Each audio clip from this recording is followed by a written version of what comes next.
অবৈধ বাংলাদেশেৰ মৌলবাদীৰ উৎখাত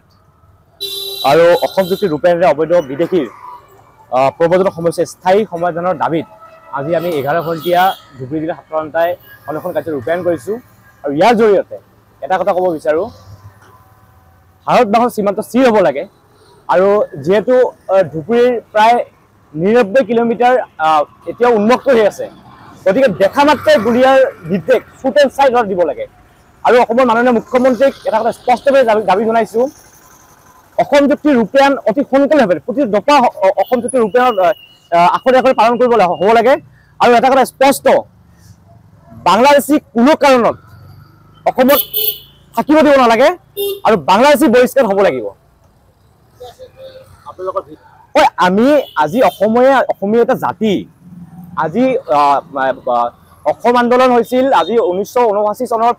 1979 পৰা 1985 চনলৈকে অসম আন্দোলন হৈছিল 40টা বছৰ আমি মাত মাতি আছে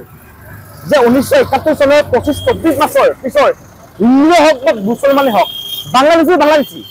ইয়াৰ পৰা বাহিৰ হ'ব লাগিব আৰু এটা কথা স্পষ্ট আমি ক'ব বিচাৰো যে এতিয়া কৈ আছে অসমৰ মুখ্যমন্ত্ৰীয়ে যে 2024 তাৰিখলৈকে কাৰ জৰিয়তে অসমত হিন্দু বাংলাদেশী সংস্থাপন দিব আমি তীব্ৰ বিৰোধিতা কৰিছো আপোনালোকে এটা কথা কৈছে আপোনালোকে বাংলাদেশীৰ কথা কৈছে হিন্দু বাংলাদেশীৰ কথা কৈছে বাংলাদেশীয়ে ইয়াত কোনো ধৰণৰ হিন্দু বাংলাদেশী না মুছলমান কোনো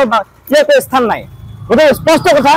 কোনো ধৰণৰ হিন্দু বাংলাদেশী ইয়াত সংস্থাপন দিয়া নহ'ব তাৰ কাৰণে আমি সদৌ ধুবুৰী ছাত্ৰ তীব্ৰভাৱে আন্দোলন কৰি যাম আৰু যেতিয়ালৈকে আমাৰ অসম চুক্তি ৰূপায়ণ নহয় আৰু বাংলাদেশী বহিষ্কাৰ নহয় তেতিয়ালৈকে আন্দোলন আমি কৰি যাম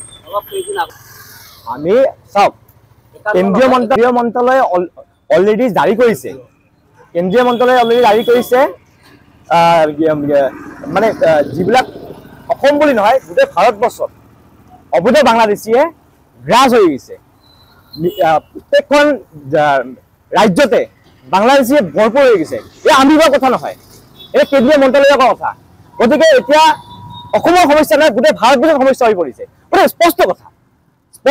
ইয়াৰ পৰা বাংলাদেশী উৎখাত হ'ব লাগিব আৰু এটা কথা আপোনালোকৰ জৰিয়তে মই ক'ব বিচাৰোঁ মাননীয় মুখ্যমন্ত্ৰী ডাঙৰীয়াক তেখেতে কৈ থাকে যে বাংলাদেশী খেদিম বুলি কিনে কেৱল উচ্ছেদৰ নাম লৈ কিনে উচ্ছেদ কৰি কিনে তেখেতে বাংলাদেশী পক্ষত মানে নিজকে ডাঙৰ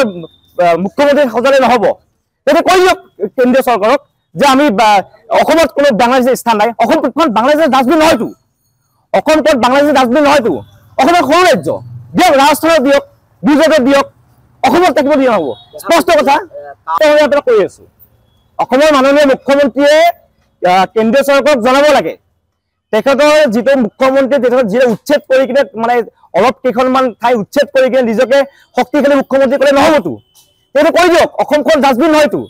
অসমখন সৰু ৰাজ্য অসমত কোনো ধৰণৰ বাহিৰাগত বাংলাদেশী স্থান নাই তাৰ লগত এটা ক'ব বিচাৰোঁ অসম চুক্তি হৈছিল অসম একো হৈছিল অসম চুক্তিৰ আধাৰত কোনো বাংলাদেশীয়ে 1971 চনৰ পৰা 24 বছৰ কোনো হিন্দু হওক বাংলাদেশী ইয়াত কোনো স্থান নাই ইয়াত হিন্দু হওক বা বাংলাদেশৰ কোনো স্থান নাই যিকোনো খবৰৰ বাবে যোগাযোগ কৰক 7099017330 লগতে 7099017110 নম্বৰত